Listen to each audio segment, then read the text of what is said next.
name is Serge Ramelli. I'm a French photographer living in Paris, and welcome to episode number 4 of my podcast on Photoshop, Lightroom and photography tips. Today I will show you my workflow on HDR. Actually, I'm going to start a series on this episode and next episode and the one after on HDR. In this episode I will show you my workflow using Photomatix, which is the traditional way I've been doing HDR for many years. And next week I will show you my workflow if I want to use Photoshop CS5 to do HDR, the HDR engine of Photoshop CS5. And the week after I will show you a new way that just came out on Lightroom 4.1 to do HDR. So this week we are going to do an HDR photo of bracketing a series of 3 photos bracketed with my Canon 5D Mark II as I was working at 8 o'clock in the morning in Portugal last week. So here you can see the raw files before the retouching. So, you know, the normal exposure, the underexposure and the over bright exposure. This was taken without a tripod, just with my hands because I had the sun coming straight into the camera. But it's really a scene which has a very dynamic range. Meaning the fact that the sun was right into the camera, it was very bright in some parts and very dark in some other parts. And it's really a time when it's right to do HDR, because that's the whole purpose of HDR, is to get a dynamic range back into one photo. So we're going to be using Photomatix. I've been using Photomatix for years. Lately I have used it a lot less because I find that Lightroom is giving me such a good result with just one raw file that I don't find the necessity of using Photomatix to do some of the post-processing I'm doing. So let's get started. Alright, so welcome to this tutorial on HDR. So as I said in the introduction, I will show you different workflows I have with HDR. The one I'm going to show you today is the more traditional workflow I have with HDR. It's the one I've been doing for many years using Photomatix. But before we get into Photomatix, let's talk a bit about the photo. This photo was taken as bracketing directly into the sun. And if you can see, this is the normal exposure. This is the underexposure. And this is the overexposure, the bright one. Now, if I take the normal one, see it was taken at 1/640th of a second at 7.1. That's a very fast shutter speed because I was into the sun, so there was a lot of light. It was very early in the morning.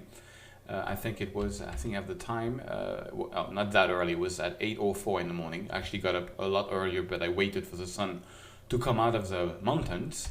And so I did this actually handheld, no tripod, because you know, the first one was really a fast shutter speed. The second one, it's the same upper priority, it's 7.1, but it's at 1/2500th of a second. And the third one, the bright one, is at 168th of a second. So now the reason I opened this in Lightroom is because on my workflow, I do some stuff in Lightroom before going into Photomatix. And there's mainly 2 things that I do. The first thing is, so I have my first photo selected. I'm going to change a bit the temperature. I'm going to make it a bit warmer. So I'm going to take the temperature a bit to the right. Same thing with the tint to make it a bit, you know, had a bit red, a bit more reddish. Voila, something like this. And then I'm going to go into noise reduction. And I'm going to, I already took it out. I'm going to do the noise reduction around 40. The reason I do this is because when you get into Photomatix, it's going to add a lot of noise. So if you take your raw file and take out the noise before going into Photomatix, you get a better result. So now that I have done this with the first photo, let me change a bit the temperature. I think it's a bit too yellow. I'm going to back it down here a little bit, something like this. Okay. Now that I have done the settings on one photo, I have my 3 photos selected, or you can press Command A to select all 3. Then you click here on Sync, make sure that Check All is checked. So basically it's only the white balance and the noise reduction who is going to get put onto the 2 other photos, but by security I put on Check All and I click on Synchronize. Now these 2 other photos will have the same color temperature and we have the same noise reduction. The color temperature is optional. The noise reduction is mandatory, because even so I'm using the latest version of Photomatix. Believe me, it's adding quite some noise. So now all I do is I right click, having the 3 photos selected, I go to Export, Photomatix Pro. And this is a default option of Photomatix. Generate HDR image, that's what we want to do. Reduce chromatic aberration, that's perfect. That's the little red lines that you have, on the little corners of your photos, or on electric lines, for example. Little red strikes, blue strikes. Reduce noise, of course. Even so, we have taken out the noise in Lightroom. We still want Photomatix to reduce the noise. And the last thing is, I'm going to click on attempt to reduce ghosting artifacts. And I'm going to leave on background movement, because if you put it on background movement, you will have the possibility to inform Photomatix where that there is the possibility of having ghosting artifacts. Now, what is ghosting artifacts? Ghosting artifacts is when you have 3 photos that we have, like we have here, if between the 3 photos things have changed in the scene, like for example the wind is blowing and so the little plants are moving very fast, so all the 3 photos will have different type of leaf, because it's been a few microseconds between the photos is enough for the leaf to move. And also I was by hand doing this HDR with no tripod. So my body was moving also a bit between the 3 exposures. So we need to tell the software where there is the most trouble for alignment, and the most trouble is going to be wherever you have leaf, plants, trees, grass. So that's why I put this option to attempt to reduce ghosting artifact backward movement. You should do that every time you have leaf or trees or grass in your photo. So I'm going to leave the name to I'm going to call it Portugal HDR2, because I already tried one before, and I click on export. Now because we did the ghosting artifact option, there is a new screen which is going to appear asking us where should we look for ghosting artifacts, the troubles with the leaf. So let me put on pause until that window opens up. Here we are in the Selective D Ghosting. So basically what this is, it says drag your mouse over the image to select a ghosted region. So the main point where I think I have trouble is this first part. So I just click and it makes lines. So I roughly do a selection over my plants and trees here. Okay, once I've made the selection, I right click into the selection and I select mark selection as ghosted area. So now the dotted lines becomes a continuous line, and Photomatix knows that this is the place where there will be the most alignment troubles with the leaf. So he's going to try to correct that. So I click on OK, and now we are going to go into what we call the tone mapping, which is the artistic way of doing your HDR with the settings Photomatix gives us. So let me put on pause until we get to that. It's going to take a bit of a while. Okay, so here we are, we're in Photomatix. We are ready to do our tone mapping. So you just click on tone mapping. I'm going to click on default because this took like an early setting I had. And I'm going to take the histogram out of the way. All right, so now there is usually in my workflow, there's only a couple of settings that I do with Photomatix. The first one that I do is micro contrast. I usually put it to +100 because this gives a lot more contrast to the photo. Maybe on this one, I'm going to put it to about a bit less, about 70, but I always put it very high. Then I go, then you have light mode. What light mode is if you go to the right, you get a natural type of look, but then we lose a lot of dynamic of the photo. This is still very bright and this is very dark. When we go the opposite way, let's go back in the middle or to the left, we get a very drawing type of HDR. So that's not what I'm going for. So I'm going to put it in the middle, and actually I'm not going to use that option. I'm going to click on light mode, and you have basically similar settings, and I usually go at max or high, which gives me the basically high and max gives me the more natural look. When I start going to mids, low or minimum, I get a very drawy but a lot of halos everywhere. So I'm going to go on high, That's fine. And then I usually just play around with the gamma. If I go left, it's going to make the whole photo darker, which I kind of like because it makes a good contrast. And on the other end, if I go low on the gamma, I'm going to boost a bit the luminosity of the photo to make the whole photo a bit brighter. Something like this. Okay. And usually I also go for saturation highlights. I boost the highlights, which would be in this case the sky, making the sun a lot redder, a lot brighter. I kind of like that.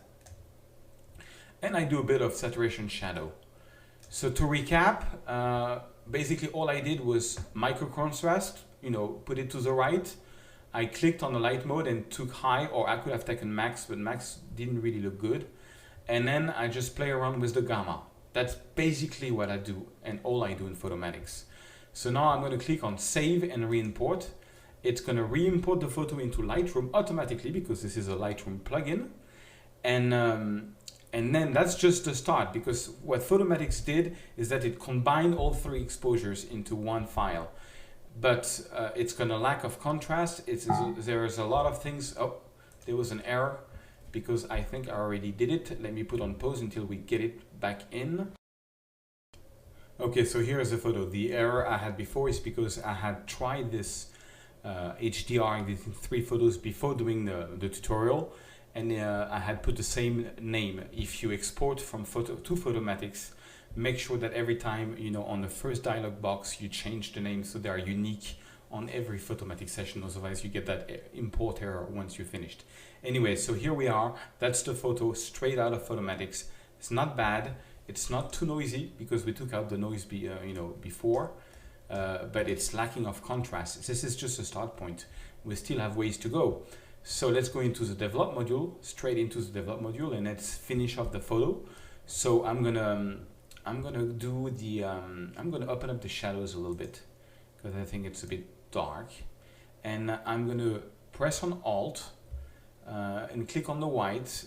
Okay, see how my whites is basically what we see is the sun, meaning the sun is 100% a white pixel, which is fine. On the sun is all right. And then on the blacks, I'm gonna go. I'm still pressing Alt. I'm going left until I see some pixels appearing. See, there are red pixels and yellow pixels. It means that these pixels are 100% black, which is fine. So now it's got a bit more contrast. But let's add some more. I'm going to add more contrast by just putting the contrast slider to the right. So that's already better looking. Let me press I to take out the photo infos. Okay, and I'm going to open up the shadows even more, I think. Let's see what happens if I bring down the highlights. Not so bad. I think it's still lacking a bit of detail, so I'm going to put on some clarity. Very little bit, just like plus 18 or something. Okay, that's not bad. And I'm going to crop this image. So I'm going to click on the cropping tool. I'm going to make it a bit more panoramic. I don't like that there is too much plants on the foreground. I like a little bit, but not that much. Maybe something like that. And maybe take out a bit of blue sky to make it a bit more panoramic. So here we are. Okay, that's already a bit better. Now you see there is a lot of sun rays there. I like to accentuate that a little bit because I think they're beautiful, I love the sun rays. So I'm going to click on the brush here.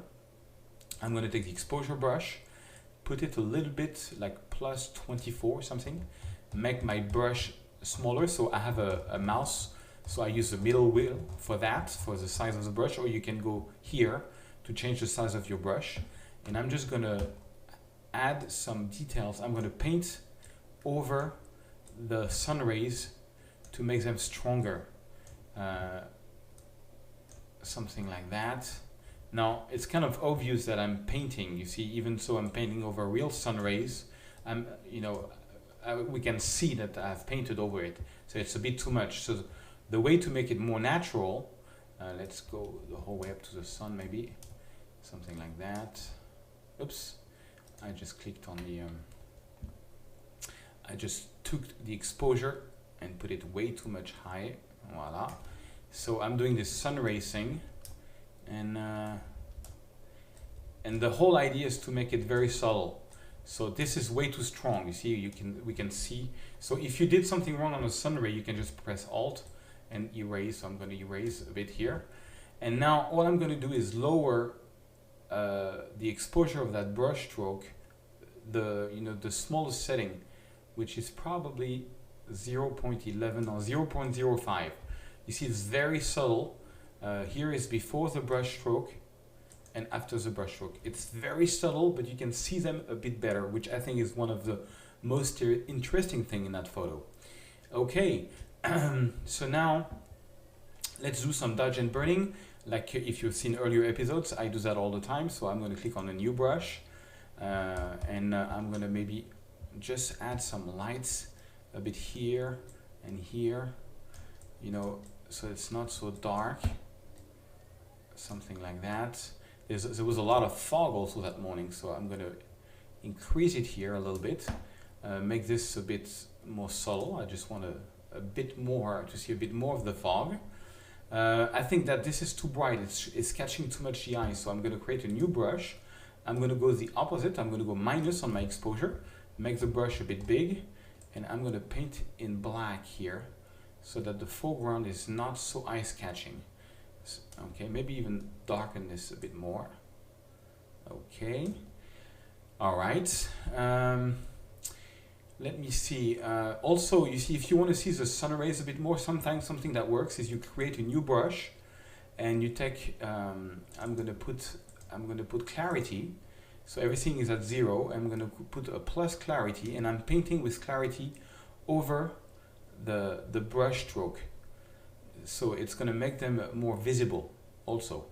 Oh, but make sure you don't paint too much on the sky like I just did, so because it's going to make hollows on the sky and we don't want that. Okay, check it out, before the brush stroke, after the brush stroke. It's quite a major difference. Okay, and let's see if we can do a little ND filter here on the sun.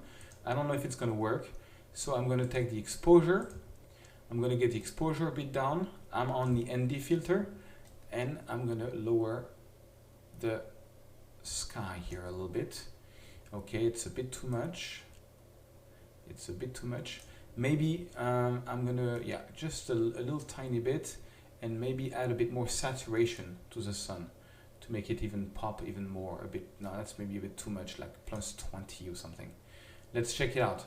Before the ND filter, okay, after the ND filter, it's not so bad. Kind of like it. It's a bit too dark. So I'm just gonna I'm gonna put this to like 0.24, minus 0.24. I think that's all right. Okay, so now we've done a lot of local retouching. So I think the overall photo is a bit too dark, so I'm going to increase the exposure overall of the photo, and I'm going to increase the contrast even more to make it pop, something like that. Yes, I kind of like that. This is cool. Okay, I make it a bit brighter even more and a bit more contrast. Usually I always move the contrast and the contrast and exposure together, because when you contrast the photo, it gets more saturated, but it gets more dark also. Okay, that's not so bad. And last but not least, I'm gonna go and I'm gonna sharpen this photo around 58, I think is good. And I'm gonna go and do some post-crop vignetting, which is to darken all the surrounding of the photo, to get the eyes even more into the photo, the picture, something like that. Yes. Okay, and that's about it. That's my photo of the sunrise in Portugal, and done with Photomatix. So that's my first HDR workflow. Next week, I'm gonna do the same thing, but using Photoshop CX6 as the HDR engine. And the week after, I will use a new option in Lightroom 4.1 to do my HDR. But that's it for this week. I hope you like the photo. Okay, so before we head back to my office, a couple of things. If you're watching this video on YouTube, please subscribe to my channel, which is here. All you have to do is click on here, so you get weekly for free these tutorials. And if you go on my website, which is called photoserge.com, and you click here on the App Store link, which is on the right, you will find 8 or 9 courses on Lightroom Photoshop, which are available for sale. They cost $6. It's about 2 hours course, and I give you all the raw files so you can follow along with me. So if you get, you really want to get more inside Lightroom or Photoshop, for example, that's my latest course. My latest course are at the bottom. I did one which is called the Lightroom 4 Travel Retouching course, which is just full retouching from A to Z of a trip I did in Venice. Then here you have a Photoshop CS6 Quick Start course, which is a 2 hours course to get you started on Photoshop CS6. Same thing for Lightroom 4, a Lightroom 4 Quick Start course. There's courses on compositing, there's courses just on landscape retouching.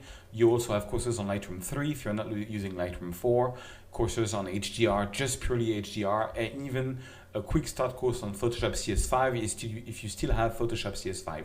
So you can find this on my website, which is photoserge.com. And also if you go on my blog, if you click here on blog, you get to this page, and here on the right you can follow me on Twitter, you can follow me on Google+, which is the one social network I'm the most active on, and you can click here to see my YouTube channel. Voila, I hope you buy some of my courses and you like them, and let's get back to my office. Okay guys, so I hope you liked the tutorial, and just so you know, I'm going to make the link available for you to download the raw files I've been using for this tutorial, so you can try at home if you've got Photomatix, try to get the same result that I have. The link appears here under the screen, and or you can find it if you watch this on YouTube, on my YouTube channel. You can find it under the description of the video. Okay, and this week inspiration is a photographer from the US called Barb Cochran. She's a pilot, a very lovely woman. She's a pilot from Delta Airlines. She's been doing HDR for many years. She has a way of doing HDR which is very draw cartoon-like HDR. I don't know how you say it in English, but but I love it. The way she does it is one of the best I've seen. I spent a bit of time with her in Paris where she did some HDR.